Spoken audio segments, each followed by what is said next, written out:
నమస్తే. ఇప్పుడు మీరు చూడబోతున్న వీడియో ఖచ్చితంగా మీకు ఉపయోగపడుతుంది, నచ్చుతుంది కూడా.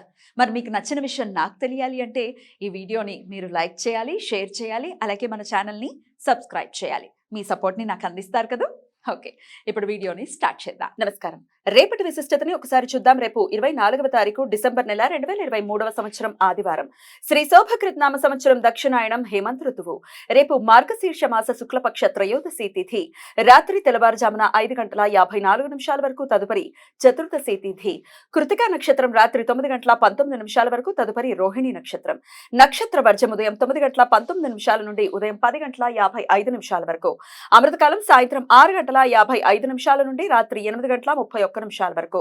హైదరాబాద్ ప్రాంతం వారికి రేపు సూర్యోదయం ఉదయం 6:43 సూర్యాస్తమయం సాయంత్రం 5:48 చంద్రోదయం సాయంత్రం 3:27 చంద్రాస్తమయం ఎల్లుండి ఉదయం 5:02 అభిజిత్ ముహూర్తం పగలు 11:53 నుండి మధ్యాహ్నం 12:38 వరకు. దుర్ముహూర్తం సాయంత్రం 4:20 నుండి సాయంత్రం 5:04 వరకు. రాహుకాలం సాయంత్రం 4:25 నుండి సాయంత్రం 5:48 వరకు. గుళిక కాలం మధ్యాహ్నం 3:02 నుండి సాయంత్రం 4:25 వరకు. యమగణ కాలం మధ్యాహ్నం 12:16 నుండి మధ్యాహ్నం 1:39 వరకు. కన్నడ సాంప్రదాయం ప్రకారం రేపు హనుమాన్ జయంతి. రేపు మాస కృతికా వ్రతం.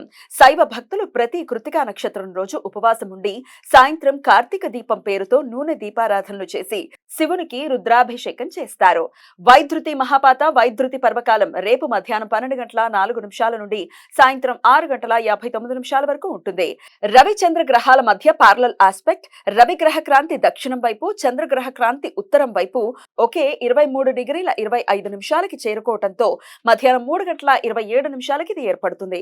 ఉపాసనా మంత్రాలు జపించడానికి, ధ్యానం చేయటానికి, నూతన మంత్రోపదేశం తీసుకోవటానికి మహాపాత కాలాలు అత్యంత అనుకూలం.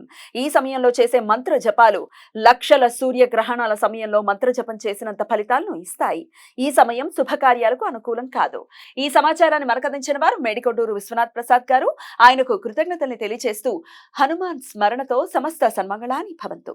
నమస్కారం.